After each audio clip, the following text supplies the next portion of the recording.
انسان جو کام بھی شریعت و سنت کے خلاف کرتا ہے اس کو گناہ کہتے ہیں. اس گناہ سے توبہ کرنا لازم ہوتا ہے. ارشاد باری تعالی ہے وَتُوبُوا إِلَى اللَّهِ جَمِيعًا أَيُّهَا الْمُؤْمِنُونَ لَعَلَّكُمْ تُفْلِحُونَ. اور اے ایمان والو تم سب کے سب اللہ کے سامنے توبہ کرو تاکہ تم فلاح پا جاؤ. چنانچہ ابن تیمیہ رحمۃ اللہ علیہ نے الایمان الاوسط ایک کتاب ہے، اس میں 10 اسباب بتائے ہیں جن سے انسان کے گناہ معاف ہوتے ہیں. یہ 10 اسباب ہمیں زبانی یاد ہونے چاہیے تاکہ ہم ان کے ذریعے سے اپنے گناہوں کی بخشش کا بندوبست کر لیں. سب سے پہلا سبب استغفار. استغفار کہتے ہیں کہ اپنے گزرے ہوئے گناہوں پر نادم ہونا. شریعت نے کہا الندم توبۃ، ندامت یہ توبہ ہے. اور حدیث مبارکہ میں ہے کہ قیامت کے دن سب سے زیادہ خوش انسان وہ ہوگا من وجد فی صحیفتہ استغفارا کثیرا، جس کے نام اعمال میں کثرت کے ساتھ استغفار لکھا ہوا ہوگا. تو ہمیں کثرت سے استغفار پڑھنا چاہیے. چنانچہ ایک شخص حضرت حسن اللہ عنہ کے پاس آیا، حضرت بہت گناہ گار ہوں، کوئی عمل بتائیں. فرمایا استغفار پڑھو. ایک اور آدمی آیا، حضرت بارش نہیں ہو رہی، کوئی عمل بتائیں. فرمایا استغفار پڑھو.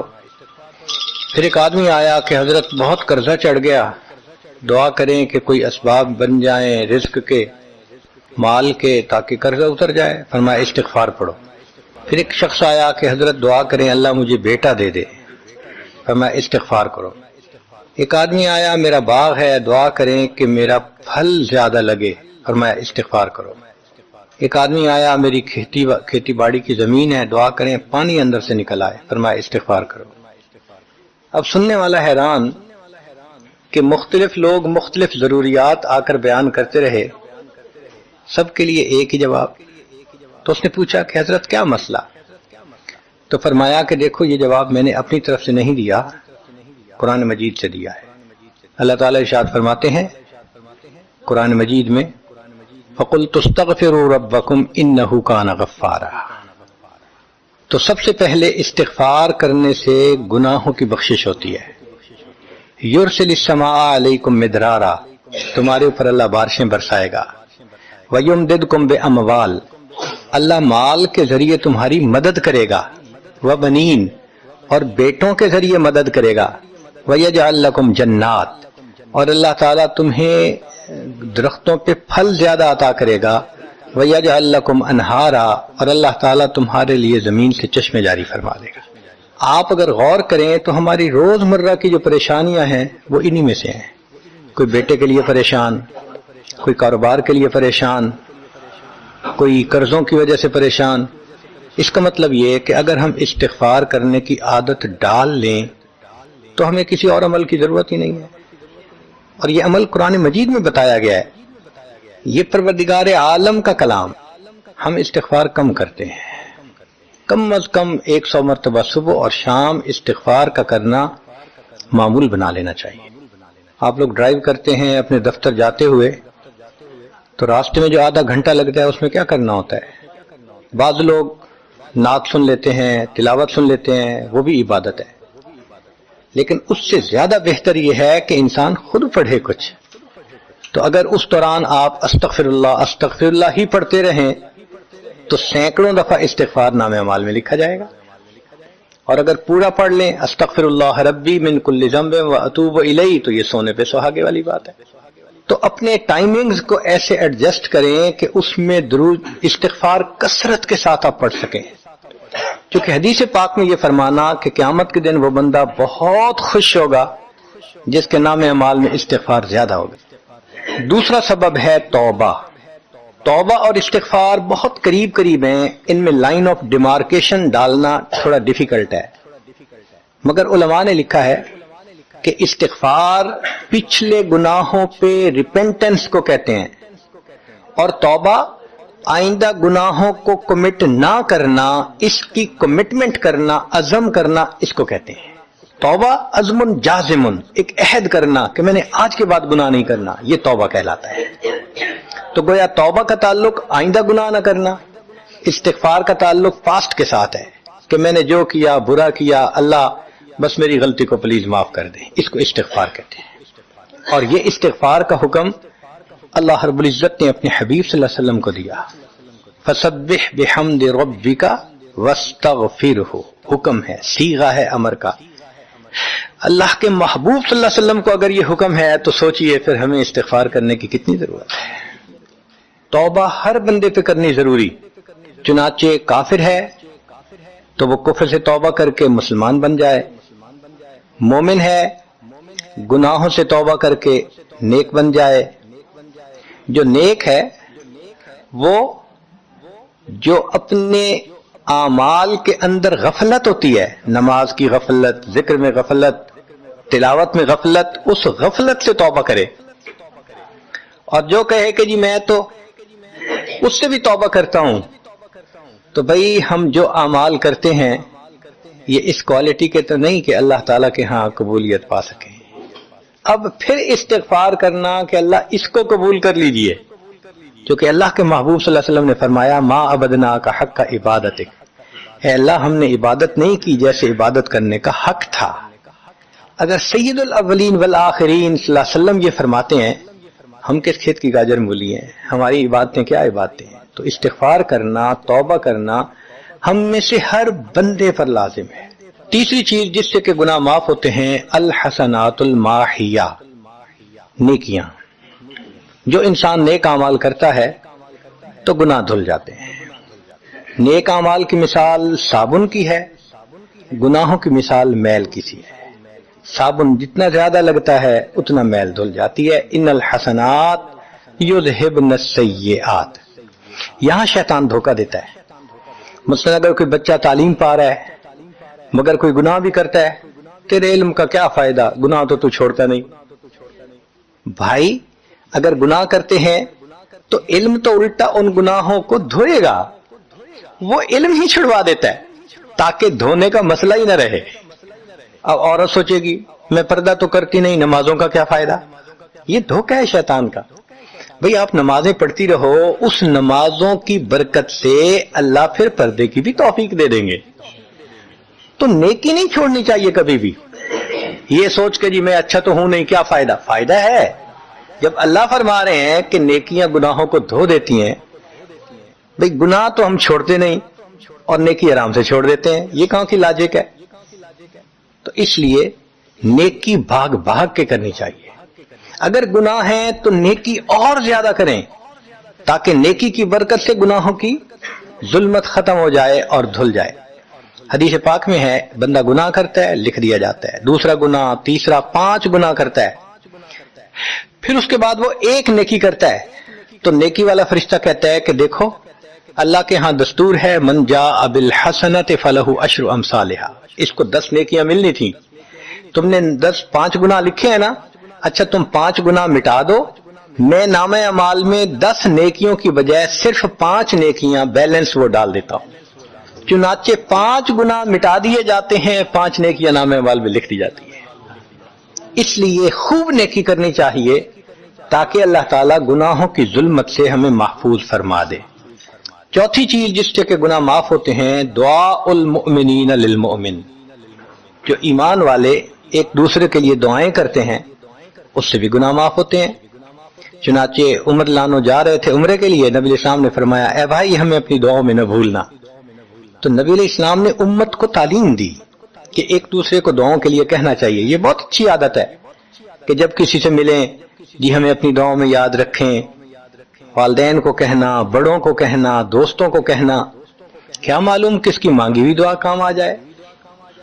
اس دعا کا فائدہ ہوتا ہے نا، تبھی تو قرآن مجید میں دعا سکھائی گئی، ربنا اغفر لنا ولاخواننا الذین سبقونا بالایمان، اے اللہ جو ہم سے پہلے ایمان والے چلے گئے ان کی بھی مغفرت فرما دے۔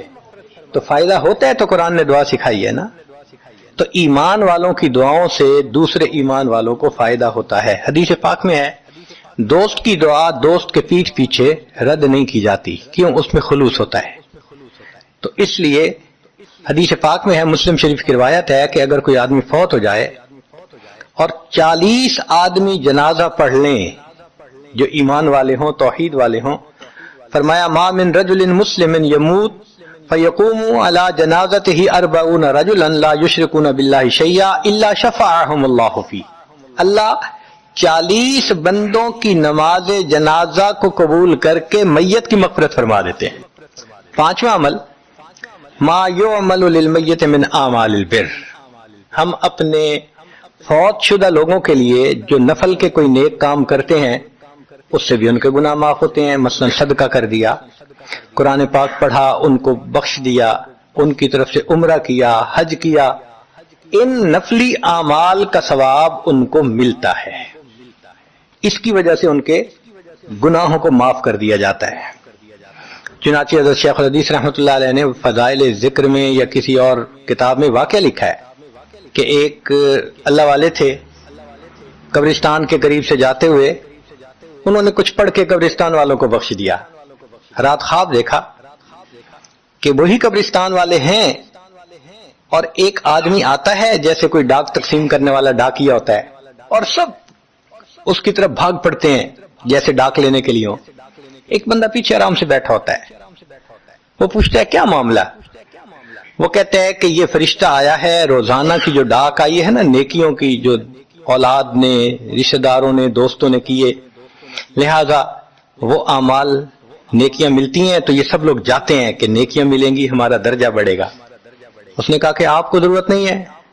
کہنے لگا ہاں میں لے لوں گا، مگر میرا ایک بیٹا ہے جسے میں نے قرآن پاک کا حافظ بنایا، اس کی دکان ہے، وہ سارا دن دکان پہ بیٹھا رہتا ہے اور ساتھ ساتھ قرآن پڑھتا رہتا ہے، تو مجھے اتنی نیکیاں مل جاتی ہیں کہ میں بعد میں لے لوں گا. اس نے کہا بیٹا کہاں؟ اس نے کہا فلاں جگہ دکان ہے. وہ اللہ والے جب وہاں گئے اگلے دن تو دیکھا کہ ایک نوجوان ہے اور وہ بیٹھا ہوا ہے. گاہک آتا ہے تو اس کو سودا بیچ دیتا ہے، جب گاہک کوئی نہیں ہوتا تو وہ قرآن پڑھنا شروع کر دیتا ہے.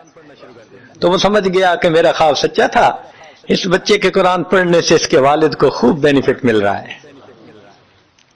کچھ عرصے کے بعد دوبارہ پھر اسی قبرستان کے قریب سے گزرے، پھر انہوں نے کچھ پڑھ کے بخش دیا. رات خواب میں دیکھا کہ اب جب تقسیم ہوا تو سب بھاگے تو وہ بندہ بھی بھاگا. انہوں نے کہا آپ بھی بھاگ رہے ہو؟ کہنے لگا ہاں میں اس لیے بھاگ رہا ہوں کہ میرا وہ بیٹا فوت ہو گیا، اب مجھے قرآن پڑھ کے بخشنے والا کوئی ایسا ہے نہیں، تو جو عام ایمان والوں کا ثواب آتا ہے میں بھی اسی میں سے اپنا حصہ لینے کے لیے جا رہا ہوں. تو ایمان والوں کے ان اعمال کا ثواب بھی ملتا ہے، اور اصل میں یہ اسی بندے کا اپنا عمل ہوتا ہے. یہ ذہن میں رکھنا کہ جو ایمان والے پڑھ کے بخشتے ہیں نا، اس کا ثواب کیوں ملتا ہے؟ اس کا اپنا عمل. دیکھو اس نے نیکوں سے تعلق جوڑا. وہ بھی تو ہوتے ہیں جن کے مرنے کے بعد پیچھے ریچھ کتے کی لڑائی کرواتے ہیں، میلے لگواتے ہیں، موسیقی کی محفلیں ہوتی ہیں، وہ بھی تو ہوتے ہیں نا، تو ان کو کچھ نہیں ملتا. اس بندے نے نیکوں سے محبت کی، یہ اس کا اپنا عمل ہے، اس کی محبت کی وجہ سے اب یہ لوگ اس کو پڑھتے ہیں، اللہ اس کو ثواب پہنچا دیتے ہیں. اس کے اپنا عمل ہے اصل میں.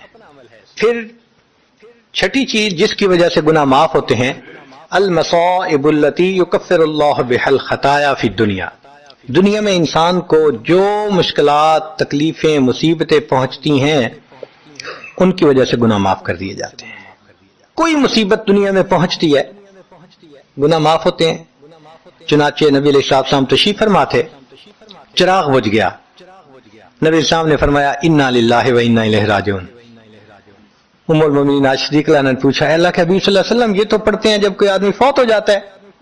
فرمایا عائشہ مومن کو جو بھی دنیا میں تکلیف غم پہنچتا ہے اگر وہ اس کے اوپر انا للہ پڑھ لے اس کو ثواب ملتا ہے.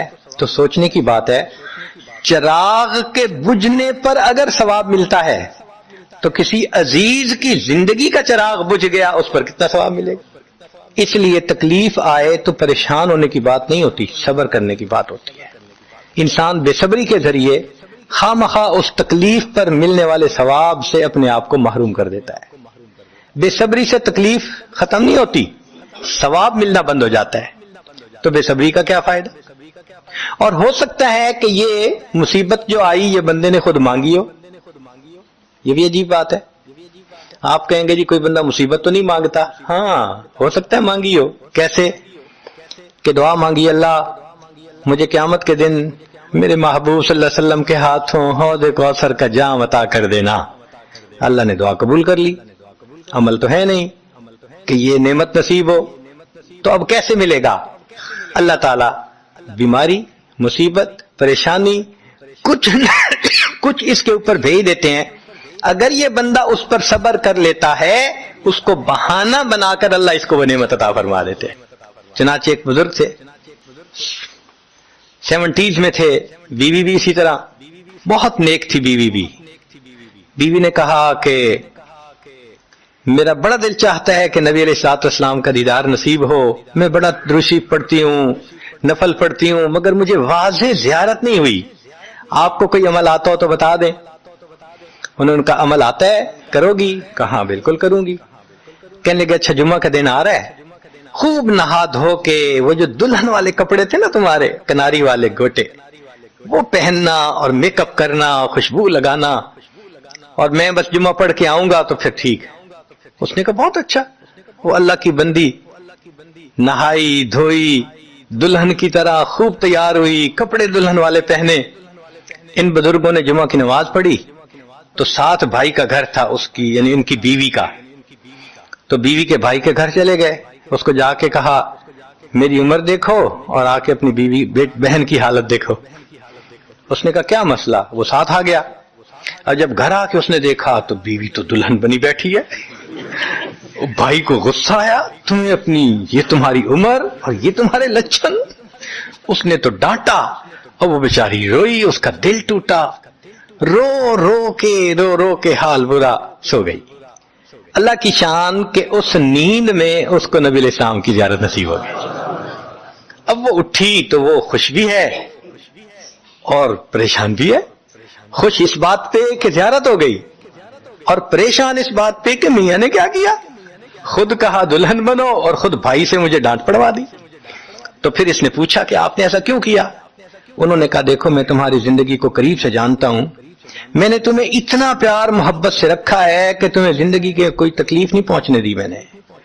تم نے عبادت کی انتہا کی ہے، مگر کچھ نعمتیں ہوتی ہیں جو دل ٹوٹنے پہ ملتی ہیں، تو تمہارا تو کبھی دل ٹوٹا نہیں، تو میں نے ایک بہانہ بنایا کہ تمہیں کہا دلہن بنو، بھائی کو شکایت لگا دی، اس نے ڈانٹ پلا دی، تمہارا دل ٹوٹا، اللہ کو رحم آ گیا، اللہ تعالیٰ ٹوٹے دلوں پر رحم فرما دے۔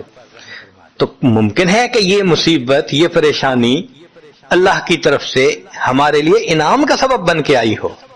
اس لیے ہمارے بزرگوں نے کہا سکھ دکھاں تو دیواں وار، کہ میں سکھوں کو دکھوں پہ قربان کر دوں، سکھ دکھاں تو دیواں وار، دکھاں آن ملائم یار، کہ دکھوں نے مجھے میرے یار سے ملا دیا۔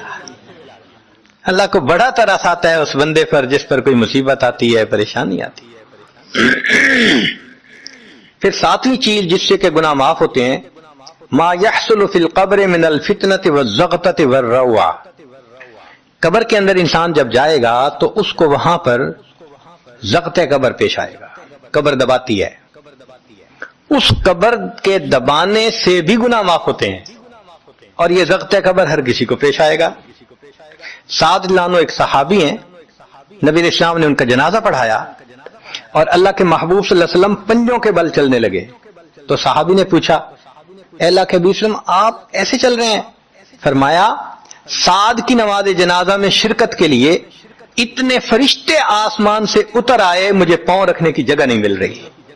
یہ پھر حدیث پاک میں آتا ہے کہ نبی علیہ السلام نے فرمایا سعد کی وفات پر اللہ کا عرش بھی 3 دن تک روتا رہا۔ جن کی وفات پہ اللہ کا عرش روئے، اللہ کے فرشتے جنازے میں اتریں، کیسے اللہ کے مقبول بندے ہوں گے؟ پھر نبی علیہ السلام نے فرمایا سعد کو بھی زغط قبر پیش آیا۔ تو اس کا مطلب یہ کہ یہ زغط قبر تو پیش آنا ہی ہے، ہر کسی کو آنا ہے، کوئی بھی ہو۔ اب یہ عجیب سی بات ہے، مگر اس کو سمجھیں کہ کیوں پیش آنا ہے۔ آپ اگر کسی ریسٹورنٹ پہ جائیں اور جا کے سویٹ ڈش کھائیں یا کباب کھائیں تو بل پے کرنا پڑتا ہے نا، گروسری سٹور سے جا کے کوئی چیز لائیں بل پے کرنا پڑتا ہے نا، ہر چیز کا بل ہوتا ہے نا۔ اس دنیا میں انسان جو مزے لیتا ہے بھلے جائے صحیح، ان کی بھی ایک کاسٹ ہے۔ اور وہ اسے پے کرنی پڑے گی، اور وہ کاسٹ ضغط قبر سے پے ہوگی۔ اس لیے جس کی زندگی غربت میں گزری ہوگی اس کا ضغط قبر بہت کم ہوگا، اور جس نے عیش آرام مزے سہولت انجوائے کیا کاسٹ تو دینی پڑے گی نا، تو ضغط قبر تو پیش آنا ہے۔ ہمارے والد صاحب بچپن میں دیکھتا تھا میں کہ بہت اچھا سالن بنا ہوتا تھا نا، تو اکثر وہ گلاس پانی کا اٹھاتے تھے اور ایک گھونٹ پانی ڈال دیتے تھے۔ مجھے سمجھ نہیں آتی تھی یہ کیا کرتے ہیں، میں اکثر ان سے پوچھتا تھا ابو آپ ایسے کیوں کرتے ہیں، نہیں بتاتے تھے۔ جب ان کی وفات ہوئی تو بعد میں والدہ صاحبہ نے کہا کہ اصل میں وہ یہ کہا کرتے تھے کہ نفس میرا دشمن ہے، میں اس نفس کو لذتیں کیوں دوں۔ وہ لذیذ کھانے کے اوپر بھی ایک گھونٹ پانی ڈال کے اس کو کم مزے والا بنا لیا کرتے تھے، جائز لذتوں کو بھی کم کر لیتے تھے۔ ہمارا کیا حال ہوگا جو ناجائز لذتوں کے پیچھے بھاگتے پھر۔ تو یہ ضغط قبر مومن کو بھی پیش آتا ہے اور کافر کو بھی، مگر فرق ہے، کافر کو پیش آئے گا کہ حدیث پاک میں آتا ہے دائیں طرف کی پسلیاں بائیں طرف اور بائیں کی پسلیاں دائیں طرف، یوں پسلیاں توڑ کے رکھ دیں گے۔ اور مومن کو بھی ضغط قبر پیش آئے گا، مگر مومن کو ضغط قبر تکلیف نہیں دے گا اتنی اگر نیک ہوا۔ کیوں؟ اچھا آپ بتائیں سر میں درد ہو تو آپ کہتے ہیں نا ذرا سر دبا دو، تو تکلیف ہوتی ہے یا راحت ملتی ہے؟ سر دبانے سے راحت ملتی ہے۔ جس طرح سر درد میں کوئی دبائے سر کو راحت ملتی ہے، ایسے ہی مومن کو ضغط قبر تو پیش آئے گا مگر مومن کے لیے راحت کا سبب ہو۔ آٹھویں چیز جس سے کہ گناہ معاف ہوں گے، احوال یوم القیامت وکربھا وشدائدھا، قیامت کے دن جو انسان کو ایک وحشت کی کیفیت ہوگی، ہول کی کیفیت ہوگی، خوف ڈر کی کیفیت ہوگی۔ اللہ اکبر۔ امام غزالی رحمت اللہ علیہ نے تفصیل لکھی ہے کہ سارے لوگ کھڑے ہوں گے اور سورج بہت قریب ہوگا، پسینے میں شرابور ہوں گے۔ اللہ اکبر۔ اس وقت جہنم کے اندر ابال آئے گا اور جہنم کے اندر سے انگارے اٹھ کر اوپر جائیں گے اور واپس گریں گے۔ فرماتے ہیں اس وقت انبیاء میں سے کوئی نبی بھی ایسا نہیں ہوگا جس کو یہ ڈر نہ ہو کہ کہیں انگارے میرے اوپر نہ آ جائیں۔ اگر انبیاء بھی تھرا رہے ہوں گے ہمارا اس دن کیا حال ہو۔ تو قیامت کے دن کی دہشت اور وحشت کوئی چھوٹی چیز نہیں ہے، مگر اس سے بھی اللہ تعالیٰ ایمان والوں کے گناہوں کو معاف فرما دیں۔ پھر نویں چیز جس سے کہ گناہ معاف ہوں گے، شفاعت النبی صلی اللہ علیہ وسلم فی اہل الذنوب یوم القیامہ، قیامت کے دن اللہ کے پیارے حبیب صلی اللہ علیہ وسلم جو اپنی امت کے لیے شفاعت فرمائیں گے، اللہ اس پر بھی امتیوں کے گناہوں کو معاف فرما دیں گے۔ نبی اسلام نے ارشاد فرمایا کہ اللہ رب العزت نے ہر نبی علیہ السلام کو ایک ایسی دعا مانگنے کا اختیار دیا کہ جیسی دعا مانگی جائے گی منوان قبول ہو جائے گی۔ تو انبیاء نے دعائیں مانگی، تو صحابی نے پوچھا اے اللہ کے حبیب صلی اللہ علیہ وسلم آپ کو بھی اختیار دیا گیا؟ فرمایا مجھے بھی اختیار دیا گیا۔ اے اللہ کے حبیب صلی اللہ علیہ وسلم آپ نے کیا دعا مانگی؟ فرمایا میں نے کوئی دعا نہیں مانگی، میں نے اس کو ذخیرہ رکھ لیا، قیامت کے دن جب میری گنہگار امت کا حساب ہوگا اس وقت میں وہ دعا مانگوں گا، امت کو لے کے جنت میں جاؤں گا۔ اللہ کے محبوب صلی اللہ علیہ وسلم کو امت سے کتنا پیار تھا۔ کوئی ماں اولاد کے لیے 23 سال نہیں روتی، جوان بیٹا فوت ہو 2-4 مہینے رو کے پھر نارمل لائف ہو جاتی ہے۔ کوئی باپ اولاد کے لیے 23 سال نہیں روتا۔ اللہ کے پیارے حبیب صلی اللہ علیہ وسلم امت کے لیے 23 سال آنسو بہاتے، رب امتی رب امتی رب امتی دعا مانگتے تھے، لمبے سجدے۔ ام المومنین عائشہ صدیقہ عنہا فرماتی ہیں کہ محبوب صلی اللہ علیہ وسلم کے آنسو جو مصلی پہ گرتے تھے مجھے لگتا تھا کہ بارش کے قطرے زمین کے اوپر گر رہے ہیں، ایسے آواز محسوس ہوتی تھی، اور اتنا لمبا سجدہ ہوتا تھا کہ کبھی کبھی میں اٹھ کے محبوب صلی اللہ علیہ وسلم کے پاؤں کے انگوٹھے کو ٹچ کرتی تھی کہ ابھی جان تو سلامت ہے نا، تب مجھے احساس ہوتا تھا نہیں ابھی تک نہیں، سجدہ لمبا ہو گیا۔ اتنا لمبا سجدہ کس کے لیے؟ اللہ امت کو گناہوں کو معاف فرما دے، امت کے گناہوں کو معاف۔ چنانچہ جب نبی علیہ الصلوۃ والسلام پر آخری یعنی مرض آئی، بیماری کی کیفیت آئی، تو اللہ کے حبیب صلی اللہ علیہ وسلم کو بخار بہت تیز ہو گیا تھا، اور جو مسجد میں آخری مرتبہ لائے تھے تو 2 آدمی تھے، ایک ادھر تھا ایک ادھر تھا، اور اللہ کے حبیب صلی اللہ علیہ وسلم نے ان کا سہارا لیا تھا اور بہت مشکل سے چل کے تشریف لائے تھے، یہ آخری نماز تھی۔ پھر واپس تشریف لے گئے، بخار اور تیز ہو گیا۔ سیدہ صدیقہ عنہا فرماتی ہیں کہ میں نے اوپر کپڑا سا ڈال دیا، کپڑے کے اوپر سے مجھے گرمی محسوس ہو رہی تھی، میں نے پانی کا ایک پیالہ پیش کیا، اللہ کے حبیب صلی اللہ علیہ وسلم پانی کے پیالے میں ہاتھ مبارک ڈالتے تھے اور اپنے چہرے پہ لے رہے تھے، اور جسم تھا کہ جیسے کوئی گرم چیز میں سے گرمی نکل رہی ہوتی ہے، اس طرح وہ بخار سے دہک رہا تھا۔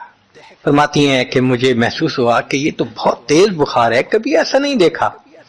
تو میں نے پوچھا اے اللہ کے حبیب صلی اللہ علیہ وسلم، بخار ایسا تو کبھی نہیں دیکھا، اتنا زیادہ تیز، اتنا زیادہ تیز؟ نبی علیہ السلام نے فرمایا عائشہ، مومن کو سکرات موت کے وقت جو تکلیف ہوتی ہے اس پر بھی اس کے گناہ معاف ہوتے ہیں۔ میں نے اللہ سے یہ دعا مانگی تھی، اللہ جب میری سکرات کا وقت آئے تو مجھے تکلیف زیادہ دے دینا، اور اس کے بدلے اللہ میری امت کے گناہوں کو معاف فرما دینا۔ عائشہ، یہ وہ سکرات ہے جس کی وجہ سے مجھے تکلیف بہت ہے، اللہ کے محبوب صلی اللہ علیہ وسلم کو اتنی تکلیف ہو رہی تھی۔ اتنے میں اطلاع ملی، دروازہ کھٹکھٹایا گیا، پوچھا کون؟ جواب ملا جبریل علیہ السلام اور اسرائیل علیہ السلام اجازت مانگتے ہیں آنے کی۔ نبی علیہ السلام نے فرمایا جبریل اندر آ جائیں، تو جبریل آئے۔ اے اللہ کے حبیب صلی اللہ علیہ وسلم، اللہ نے آپ کو یاد فرمایا ہے۔